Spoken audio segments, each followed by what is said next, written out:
live with it. Speaking of the Rams, Shooter McGavin asked about the Rams. John, a little bit far out still. It's a Sunday night football game, so it'll be a late night again on Sunday night going into Monday. Start the week off on a late night. Looking forward to doing that. How do you see this game just from afar right now? I always think this Rams team is kind of a sleeper team where they can play good because they got Matthew Stafford. And when they do play good, it looks really good. You guys saw the game a couple of weeks ago when Stafford kind of got back to clicking, but they go up and down. It kind of depends who you get with the Rams. How do you see this game about 5 days out right now? I think it's a good test from the standpoint of how they play. They have a very smart quarterback. Good take. You have all the motion. This is the king of motion, the king of the illusion of complexity. And it's a good test for the discipline for the young players on defense. I'm sure Vic will be harping on that this week. He will, he's going to talk today. I'm sure he'll get asked that question about their motion and all that kind of stuff. So I think it's a good test. Obviously, the Eagles are a more talented group, more gifted group, and they're an average team. They're not good, and typically with average teams, sometimes they bring their A game and they look better, and sometimes they don't. They look worse. So it's one of those things where you probably figure it out in the first quarter and say, what Rams team are you going to get? But they're dangerous, especially at home. Although their home games are road games because the Eagles fans will take over there, no question. Everybody takes over Los Angeles. They never play a home game. The Rams or the Chargers, to be honest, unless they're playing teams that I think we got don't. several. I think we have several JAKIB viewers who are going to the game. Yeah, I mean, yeah, it's easy to take over that place.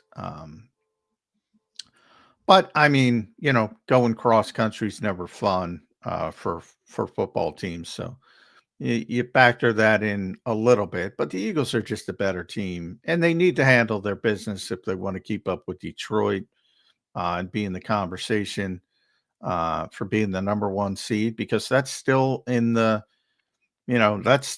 Eagles' orbit, simply because Detroit plays in a tougher division. So they have to beat some potential playoff teams. Now, they're better than those potential playoff teams, but they're more difficult games than on paper than the Cowboys and the Giants and even the Commanders. So, they could sneak in, and if you're projecting down the road to that potential NFC Championship game, trust me, you'd much rather have it here than there, because that's a place you're not going to be able to take over, Detroit. Yeah, and it's also a good football team too that you want to play, not just a crowd there. John, how does this offensive scheme under Sean McVay, who many are, who's become the godfather of offense in the NFL in recent years, how does that bode versus a Vic Fangio style of defense? They both are that. Vic is that old school. He knows he's seen everything in the league, and Sean McVay has been around now for a good bit, but he's that innovative offensive mind. How do you see that matchup kind of playing out in this game? All I think it's about really eye discipline. You're going to hear about eye discipline all week, because their whole thought process is, especially with younger players, and the Eagles have a ton of younger players, is get them looking where they're not supposed to look by all the bells and whistles, and all of a sudden you out leverage them and you get a play. That's sort of the whole thought process behind what Sean McVay does. So it's all about testing the discipline. Um, and a lot of times, Jim Schwartz used to scale it back. He's the one who told me, it's like, if you don't if you don't react to motion, it doesn't mean anything to you as a defensive player. If you're just focused on what you're supposed to do, it's not going to affect you much at all. But if you start getting antsy and start doing things you're not supposed to do, that's when bad things happen. So I imagine he's going to zone it up and tell everybody, forget the motion, just do your job. Quarters coverage, and then it's just basically, all right, who's in my zone, and stick with that. Doesn't matter who's coming in, who's coming out. Just stick with your job description. Yeah, speaking of motion, and we mentioned Luke Kuechly already on the show today. I'm not sure if you saw that clip, John. He was on, I think it was with Daniel Jeremiah and Bucky. I think it was those two, Daniel Jeremiah and Bucky Brooks. But he gave a masterful breakdown on bullshit motion that doesn't impact the defense at all, and then he gave a breakdown on motion that does affect the defense and that forces eye discipline and stuff like that. I would imagine Sean McVay is going to be using a lot of that, especially with the young defense that the Eagles have right now. Yeah, that's the goal. That's his goal. Yeah. Illusion of complexity calls it. Sean calls it. It looks complex to others, but it's not complex to the Rams. That's what he's built his whole career on. And he's won a Super Bowl. He's gotten the 2 Super Bowls. He's already is still one of the youngest coaches in the NFL. And he's already got probably the largest coaching tree outside of maybe Andy Reid and maybe Kyle Shanahan. That's about it. And Shanahan and McVay are mixed up. So, depending on who you want to give credit for that. But yeah, that's the whole goal, is to test the discipline of younger players, particularly anybody, because, veteran players could be undisciplined as well. But if you stay disciplined, it's not an issue. We'll see how it plays out. John, coming off that Commanders game, I know everybody's excited about the win. Birds are. They're 8-2. They control their destiny, at least in the NFC East, and we'll see how it shakes out in the NFC with the Lions up top at number 1. What do you think coming out of that game the Birds are focused on fixing? Because, I look at the game, and as excited as you are to get a win, it's a battle. It's a Thursday night game under the lights, all this great stuff. They were down. I mean, they had 6 points on the board going into the fourth quarter. Yeah, there's plenty to fix. It was like a fourth quarter surgence of points. What went wrong in that first 3 quarters? What allowed them to come alive in the fourth quarter? How did you see how that game played out, just in terms of that and how to fix it moving forward?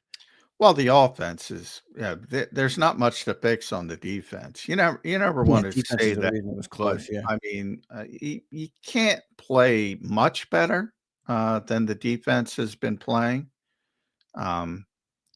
So, I mean, I know that's not how Vic will approach it, and he'll have plenty to hand wring about. But I think if you're realistic, there's not much to complain about. As I mentioned, very zone heavy game. They forced Jaden Daniels to play quarterback. Everything worked. They went down. They didn't blitz at all in that game. They're down to 18.8% blitz rate. As we predicted here on Birds 365, no uptick from Vic Fangio. No, he went down significantly. They're 29th and 28th, 29th in the league in blitz rate now. And they went from over 20% to 18.8% in one game overall. They didn't blitz at all. First 7 drives, I said, it's honest, NFL charted it. Not one snap of man coverage. And it worked. I mean, it worked. Jaden Daniels was a shell of himself. Worked perfectly. And I don't think he can do that against Matthew Stafford. But that's the brilliance of Vic Fangio. He's not going to do it against Matthew. So what's the fix, though, especially for the offense? Because the defense. Well, there's nothing to fix. Well, you had 6 points through 3 quarters. Just to play out a scenario, though, John. No, people talk about you played a great team. You play the Lions and you have 6 points through 3 quarters. You're not winning a football game. No, you're not. Give a shit what happens. No, I was talking about the defense. There's plenty to fix on the offense. Yeah, well, that was the original. Yeah, I mean, number one, the passing game. I put that out last night. PFF does 13 categories. Grade teams on 13 different categories. The Eagles are now number 2 overall in the entire NFL via PFF. Number 2 overall behind only Detroit. That's it. They are number 2 overall. If you look at it, they're number 7 in total offense. They're number 10 in pass blocking. They're number 9 in receiving. They're number 5 in running the football. Number 6 in run blocking. Number 1 in defense. Number 10 in tackling. Number 2 in pass rush. Number 1 in coverage. All top 10, almost across the board. The only thing they're not in top 10, 15th in special teams, we'll put that aside. Obviously, a lot of that has to do with Jake Elliott's struggles and Yes. yada, yada. 14th in run defense, which is middle of the road. That's fine. 22nd in passing offense and efficiency. That's not fine. It's the only Especially one. with the talent they have. Why anybody is okay with that. And I know the Eagles are not okay with it. They're not going to say it publicly because you don't want to throw people under the bus. But that's not acceptable. And that's the issue. And that's what they have to fix. But this is Philadelphia, man. And they want to run the football and they want to take the points. And they're happy.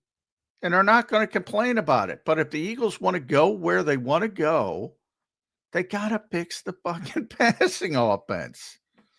You got A.J. Brown, Devontae Smith. Dallas Goedert, too. We can't leave him out there. Dallas Goedert. No, I'm getting everybody. Yeah. You got the best offensive line in football, or if not, the second best behind Detroit. But either way, you have all this around, and you have the 22nd most efficient passing offense. That is not, how is that acceptable?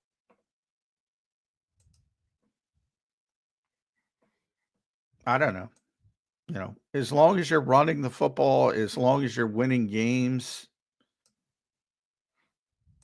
I'd be, you know, people like winning, so they're not going to complain if you don't win. But I think if you're smart, and I think the Eagles are smart, they're trying to fix it. But it's becoming a problem. We talk about that word clunky, and whatever. If you want to blame Nick Sirianni, go blame Nick Sirianni. If you want to think Kellen Moore's not able to run his offense, I don't care. Think what you want to think. Either way, it's not effective. As effective as it should be. Every category, almost, they're in top 10. An offense, defense. Except passing offense, run defense. Run defense is mediocre. So that's acceptable. If you have all those categories and you're mediocre in one, I can live with that. You're below average in passing efficiency with that freaking talent. How is that acceptable to anybody? No, it's not. And then I got a bunch of people when I tweet it, you get a bunch of people. Well, PFF is stupid. All right. If they're stupid, are they stupid grading them number 2? No, you love that. Number 2 overall. That's great. But they're stupid with the passing offense. They're picking on the passing offense. They tell you everything else is freaking great, but they're picking on the passing offense. For what reason? What's that conspiracy? John, do you know what the number is on that 22nd rank since the bye week? We'll get into the solutions and what we think the problem is in a second. But just, many in the chat are saying, well, it's been better since the bye. I don't know if it has, the passing game, because they've doubled down on the run so much. I don't know if they let you filter it. Their best passing game was against Cincinnati. Their second best was Jacksonville. So most of this is after the bye. Third best Giants, fourth best Saints, Atlanta, Washington, Dallas, Cleveland, Tampa, Green Bay was the worst because of all the turnover worthy Turnovers, right? throws. That's the list. So, yeah, I mean, but Cleveland was after the bye, not good. As far as efficient games, they've had 4 efficient games where you'd say they're above average. Cincinnati, Jacksonville, at the Giants, and at the Saints. And the Saints is barely beating it. So 4 out of 10. Where you say, all right, that's good enough. Where's the problem lie in your head? The biggest problem is the quarterback. But when I say that, people are going to lose their mind because it's encapsulated in more than that. All right. The biggest problem to me is football coming out on time, taking what's there, taking what's designed. So that's the biggest problem. However, the coaches are there to teach the quarterback to do that. So when you say the quarterback is the problem and you say because of, the problem is he's not getting the football out on time, too many late throws, things like that. Why isn't he being taught this? Why isn't he improving at that aspect of it?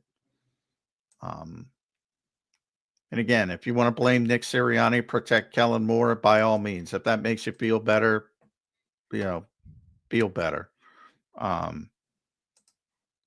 Bottom line is it's not happening. So, and I think everybody who's honest with themselves, again, plenty of places you can go for cheerleaders. I think everybody who's honest with themselves sees the same things I see.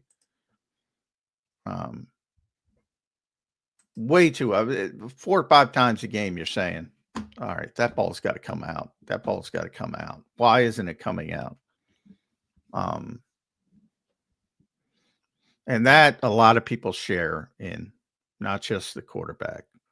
You think they can win with it the way it's set up right now? Because I was thinking about that with Jalen, and you watch every quarterback. There's always going to be throws, right, where you're like, oh, he missed there, or that wasn't the right throw there, or he was inaccurate there, whatever. There's always going to be something, And Jalen's cleaned up the turnovers, so I'm like, the downsides right now are a lot smaller than what they were in the first 4 games of the year, where he turned the ball over 7 times. Those are the type of plays that you can't overcome when you play a good opponent. I can overcome a missed throw. I can even overcome a sack. Do you think they can still win, or is this You improved? can, yeah, I say bust? this all the time. You can win any freaking way you want to win. Right. Trent Dilfer won a Super Bowl. Yeah, it's just about improving the margin of error. Exactly. Yeah. You could win, but you got to play a certain way. And if things don't go that way on a particular game day, well, you're probably in trouble. Now, the unique thing about Jalen Hurts is, he's still shown that extra ability to play poorly, play again against Washington, as you mentioned, 6 points. Play poorly, or not even, if you don't like that word, play mediocre, whatever word you want to use, and then bang, make a couple big plays and go win a game. So It's probably his best attribute, or it's my favorite attribute. I mean, you watch other quarterbacks who just completely get out of the game when they mess up. Jalen's yeah, just, exactly. he So keeps coming. he does. He's relentless. That's the word I always use. But if you're ignoring the problems, um, you're ignoring the problems. And there is no reason this passing offense shouldn't be top 10 from a talent perspective. You could argue top 5. I mean, people thought they were going to have the best offense in the history of the world. What happened to wanting the number 1 offense? Right now, the defense is better than the offense. I never thought that would even be in the equation, that we would be having that discussion. Yeah.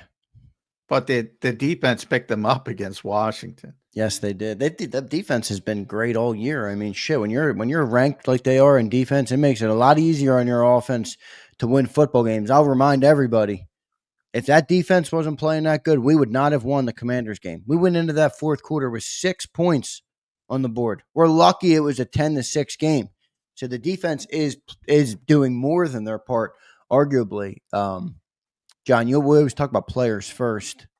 You know, to me, this feels like a Jalen Hurts problem. Now, I'm not as doom and gloom on it. Admittedly, I feel like the team is set up, but there's many comments like this. Let me pull it up. Let me see if I can find it. It was just here. There's many comments like this. Bodas Scatra, I don't know how to say his name. He says he gets saved by the best team in football. What do you say to something like that? One of the winningest quarterbacks in the No, I NFL. don't agree with that, but I do think it's fair to point out that there are still areas to grow. You know, I do think when everybody got excited about the Lane comments, I did think that yeah, they missed that, why that was a bad thing. Um, when you're scaling back, and remember what Lane's exact comment was. He was talking about 2021 and scaling back to the Detroit game Right. when they were 2-5, and Jalen was a young starting quarterback, and they wanted That was his first purposefully, year starting. yes, to Yeah. take. They were throwing the football way too much, putting way too much on his plate, and they scaled back, smartly so at the time. To be doing that again 3 years later is not good. Not good. To At feel this point in a the need player's to do career, that, go to ahead. feel the need to do that is not good. The the run pass ratio bullshit, which is the biggest red herring in the history of football, takes care of itself when you're a winning football team. You know, I know nobody likes Joe Banner, but I mean Joe's the one you it, and it's the belief, it's the organizational belief. And when they skew away from that, that's not good. That's not good. And I'm not saying they have skewed away from it, because I don't think they have, but they did want to settle things down at least. And, you know, again, blame whoever you want. If you want to blame Nick, that's what he's there for. If you want to say, oh, they're scaling back to Nick Sirianni's up, have at it. Who cares? The point is they want to become a certain way, and they've not been able to overcome it. And if they don't reach the Super Bowl, not that they can't reach the Super Bowl, because maybe this defense is lights out for the rest of the year. And maybe they get to the Super Bowl against Kansas City and win 14-6. You can do that. There's no rule against it.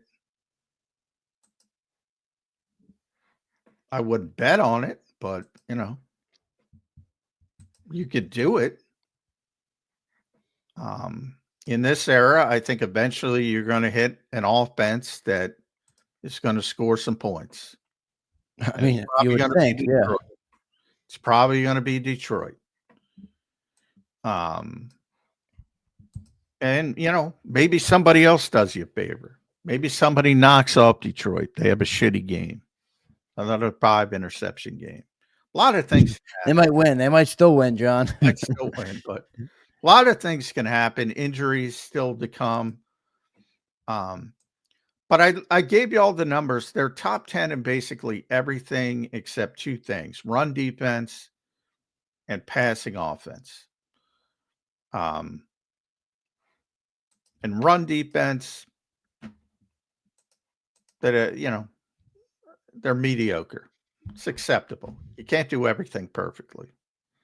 And their pass defense has been so good that, maybe teams are running, maybe that affects it as well. But this is about efficiency, so it's not even, I shouldn't even bring that up.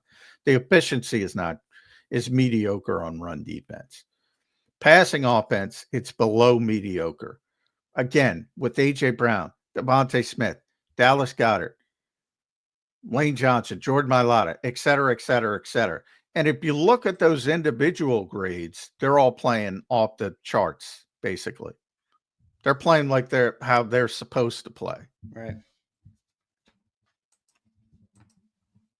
So Is Kellen Moore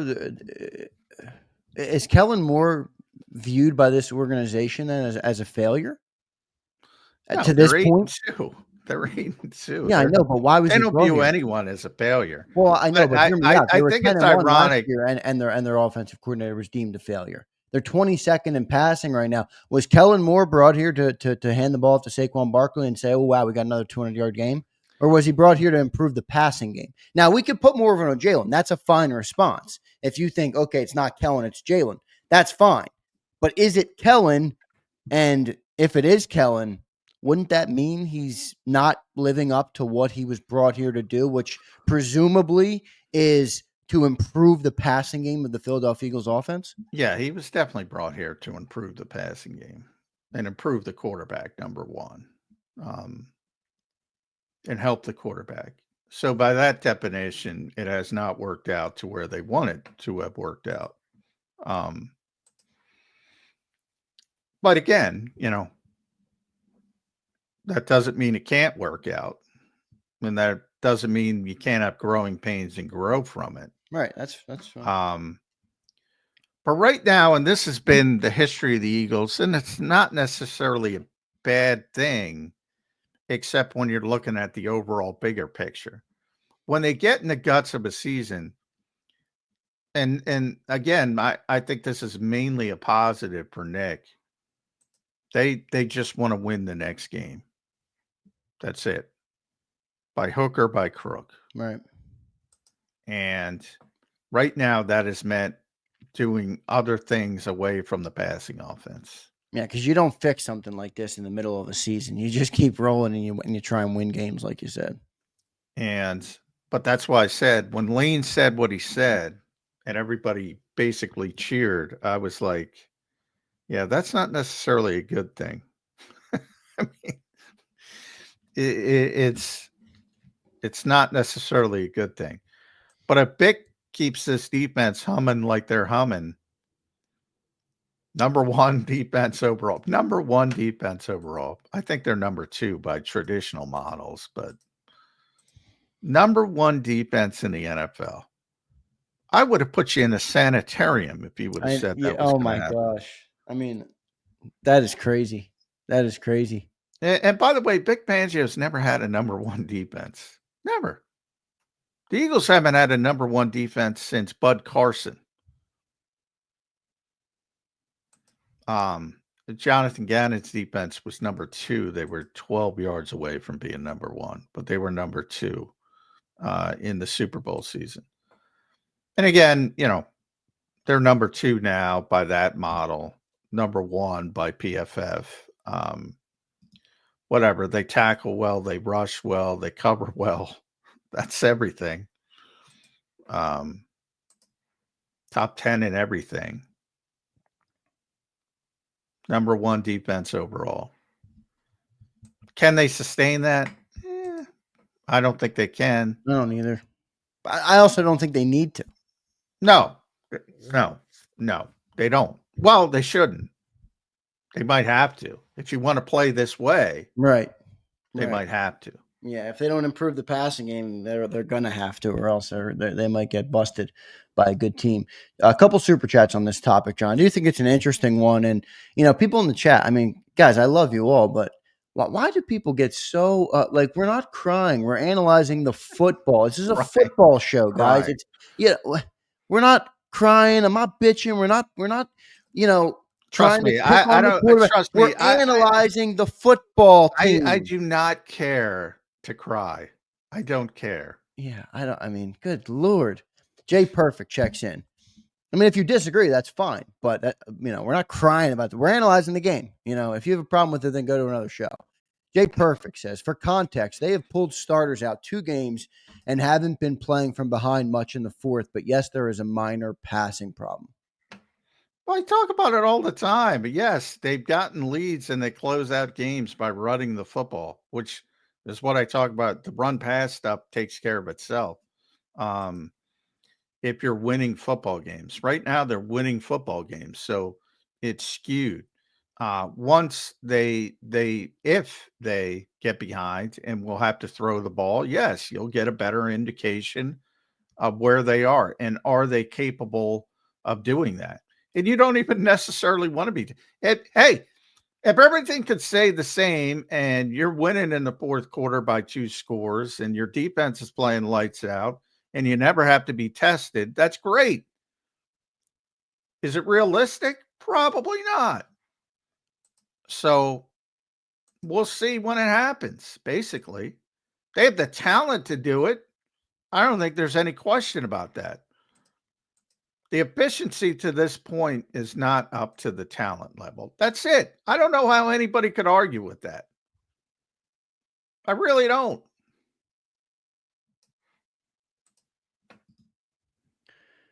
Josh B says, "Do you think we should draft a new quarterback?" Oh God. Here we Oh go. God. No.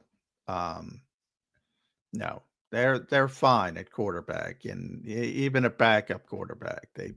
They traded for Kenny Pickett to have a backup quarterback for excuse me, multiple years. So they're good at quarterback for the time being, but um, just because you point out that somebody needs to improve something doesn't mean you well, that's what bad organizations do. Make rash decisions.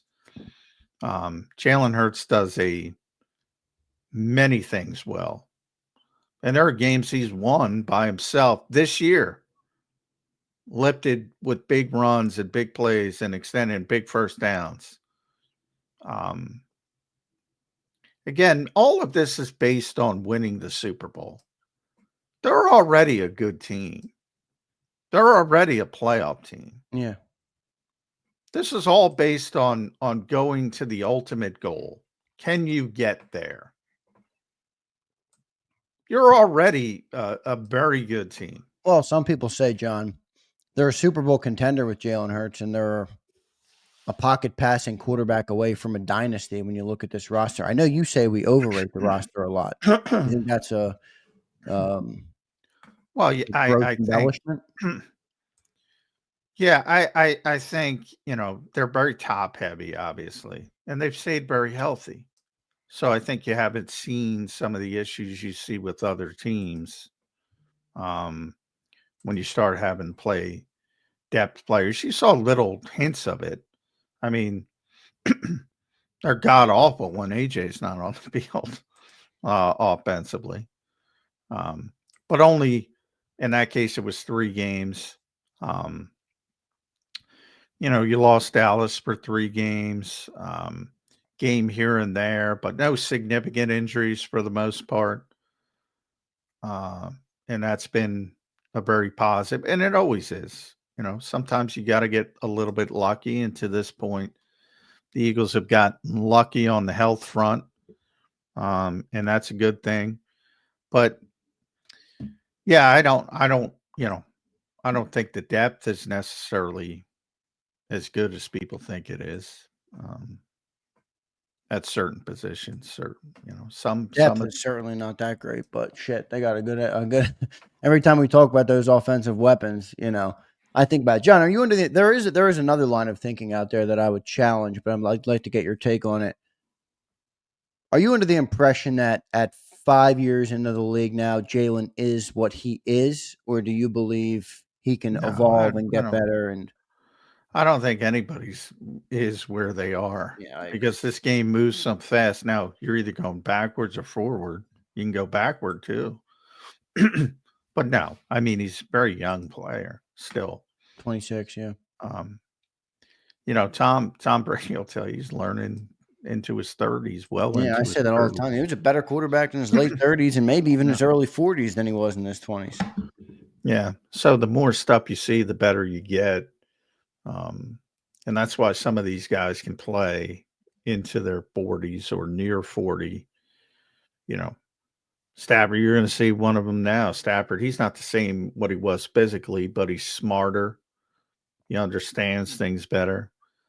Nick's favorite quarterback, Philip Rivers, is perfect as Drew Brees, all those guys, Peyton Manning, and Tom being number one.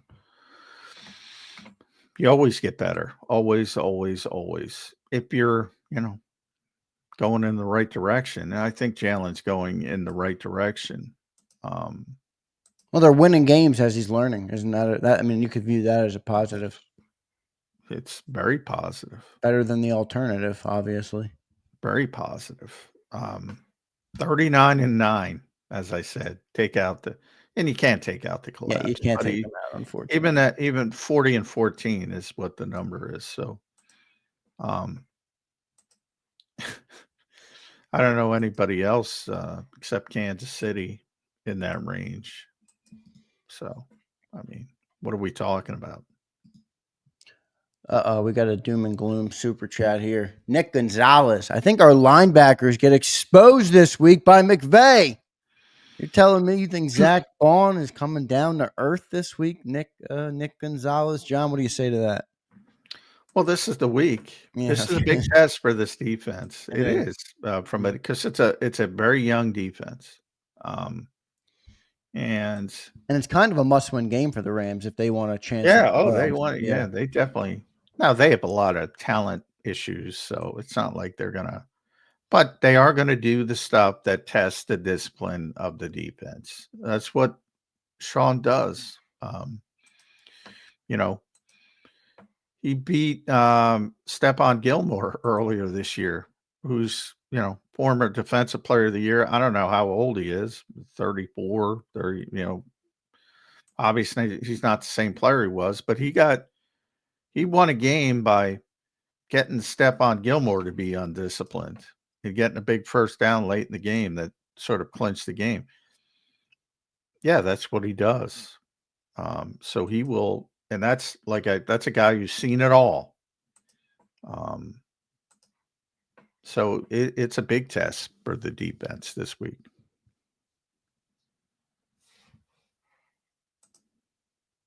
Yep, and so far they've answered those tests, John. They answered it versus Joe Burrow. They answered it versus Jaden Daniels, who I tried to honk the horn to everybody that they were putting the cart before the horse with Jaden Daniels. I mean, I like the young player, but holy shit.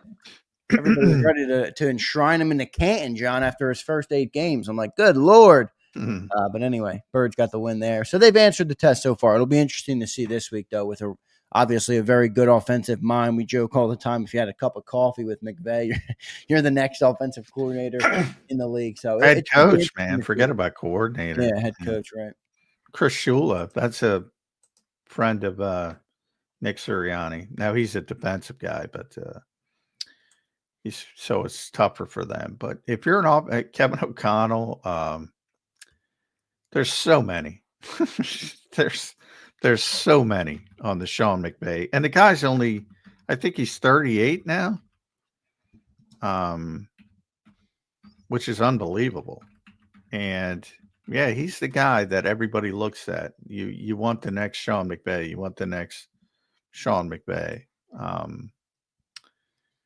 And he's very good. I'm not taking it away from him, but it depends on who you want to give him. But here's the list. I'm trying to bring up so Zach Taylor, who's made a Super Bowl, obviously Matt LaFleur, who wins just multitudes of games, Brandon Staley, who sucked, but Jed Fish in college, Kevin O'Connell, obviously, has been a great coach. Raheem Morris went there and got rehabilitated. Those are just, head coaches. And he's 38 years old. Yeah. He's the guy. If you want to be a head coach, go get on Sean McVay's staff. Yeah. Brian says we give him too much credit. I don't think it's us, my friend. I think it's everybody. I'm not the one. I'm not the one. I'm not the one propping him up. I'm the one telling you half of the motion is bullshit. Yeah. Just be disciplined. especially look, when you're it's playing the zone NFL. coverage. It ain't us, John. Everybody else wants to hire Yeah. anybody who talks to McVay. Because Jim's the one who told me. Jim Schwartz is the one who told me. He called it eyewash, and he's like, just be disciplined. They're running right into you if you're playing zone. It's when you start chasing and you're doing stuff you're not supposed to be doing. But it's easier said than done for young players, especially. But I just gave you an example of a veteran player. It's easier said than done to be disciplined, and that's what he's testing. Good stuff there. Good comment here. Co Murph says, I want to say thank you to J Mac. I've learned so much from the old head. Much respect, OG. Appreciate that, Murph. I think John appreciates it as well. And Murph, I'll agree with you. Even since I started doing the show, I feel more educated about the game from listening to John. So definitely I'm happy that you feel that way. We got another super chat here from Nick. He says Dean will look like Cunningham this week. Oh gosh. Everybody jumping ship on the number one defense. No, this is just Nick. Apparently, Nick Gonzalez is not sold on the linebackers in Philadelphia. That's fine. I mean, look, I wasn't sold on him. Hey, I like Zach Bond, man. I'm not selling on Zach Bond until he proves to me he's a box of rocks. But right now, I love watching him play. I think he's playing with tenacity. I like him. I'm not jumping ship. I don't know on how Bond. you cannot like Zach Bond, Yeah. but I do think there's something to, the assumption he's going to play at this level moving forward. Probably a little bit pie in the sky. Yeah, There's going to be that's some fine. hiccups. I say the same thing about Quinyon. Everybody locked down this, locked down that. They didn't even play any press covers. They played all zone. It's coming. I can't tell you when it's coming, but it's happened to Jalen Ramsey and Patrick Surtain. I'm pretty sure it's going to happen to Sauce Gardner. I'm pretty sure it's going to happen to Quinyon. That's just the nature of the modern NFL. I can't tell you when it's happening, but it's going to happen. But the defense as a whole has been an amazing, amazing story. No doubt about it. They've been playing tremendous. Good stuff there for the Philadelphia Eagles. We'll get to our commercial break in just a second. Here, John, we have Chris Franklin coming up at 9:20. Looking forward to talking to Chris Franklin. John, big game this weekend with the Rams on Sunday Night Football. We just broke down a lot of it. We broke down the Eagles' offense and some of the concerns there with the passing game. This guy, Man in Black, is just. I mean, Man in Black. I appreciate you being here, but you are dumb as a box of rocks this morning, my friend. I mean, he is. It's brutal. I mean, he's saying they said the same thing about the Rams are a test about the Bengals. Man in Black, do you want me to come up here in week 1, do a show and say, okay, the Eagles are going to be 17-0. I'll talk to you guys at the end of the season. I mean, what do you do? We're analyzing every single game as they come. What a stupid comment by you, dude. Every single one this morning. I would say the Bengals were a test. And they passed the test. Exactly. They were a test. What a dumb thing to say. Yes, it is. Yes, they were a test. And the Eagles defense did very well and passed the test. And as a fan of this team, you should be happy about that. But it was a test. It was definitely a test. I don't know why it's so hard for him to admit that. But anyway, he just likes coming here and stirring the pot, which is good. I mean, there's a place for trolls, I guess, in the world, especially in the YouTube chat box. So we appreciate that. John, any other takeaways on this topic before we get to our break and get to Chris Franklin? Yeah, getting to the defense as a whole, look, it's been, and I'm excited to get down there to talk to Vic today because I do want to talk to him about the motion and the young players aspect of it to get his thoughts. I think they're going to be similar to Jim's, but we'll see what he says about it. I get it. Everybody's puffing out their chest. They should. It's been great. The defense has been great. But this is a test, and hopefully they pass this one as well. Yeah, I mean, that's what you got to do. You want to be a Super Bowl team, You got to pass a lot of tests. Man in black. Motherfucker. Jesus, people driving me crazy. All right, let's get to our commercial break. Great Zander stuff. in the concussion protocol. Nice Yeah. to see it. Usually Yeah. I'm John, it's not from you, though. Yours are from me. At least it's not from you. People in the chat putting me in concussion protocol. But I do appreciate everybody being here. Don't forget to hit that like button this morning. Look, I think it's a good conversation. I don't know why people get their panties in a bunch when you talk about it.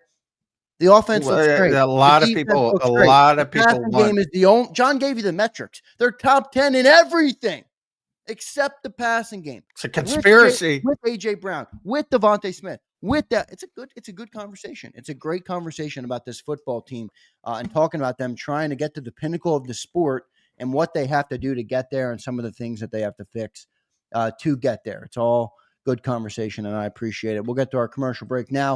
Let me tell you guys about the great people at BetUS sponsoring the show today. I put the promo code on the screen. It's YouTube 150, and it gives you 150% sign-up bonus on your very first deposit. You get 125% on your second and third deposit, all up to $2,000. So deposit less and bet with more at BetUS. Go to betus.com.pa. That's betus.com.pa. They have the fastest payouts in the industry. 24/7 customer support, and they'll even give you your own custom account manager. So big thanks to them for sponsoring the show today. We'll be back in 3 minutes here on Birds 365 with Chris Franklin. If you missed any of today's show on the JAKIB Media channel, listen to the podcast on your way home. Available on YouTube, Apple, and Spotify.